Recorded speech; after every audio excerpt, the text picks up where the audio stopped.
তুমি কি ভাবছো আমি কষ্ট পাচ্ছি?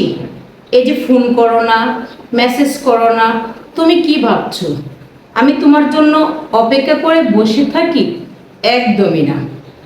এই যে প্রতিদিন অনলাইনে থাকো, কি ভাবছো এটা লক্ষ্য করি? একদমই না।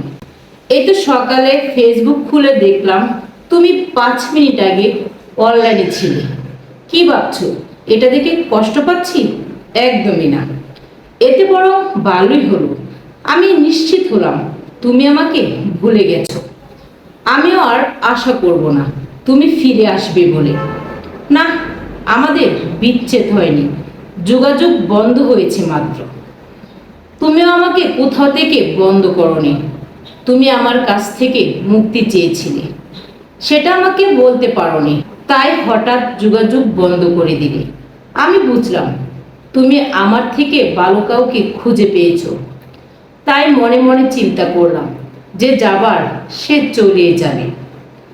কখনো যদি আমায় খুব মিস করো তাহলে আমার সাথে করা আচরণগুলো মনে করিও। যদি আমার জন্য কষ্ট পাও তাহলে আমাকে দেওয়া কষ্টগুলো মনে করিও।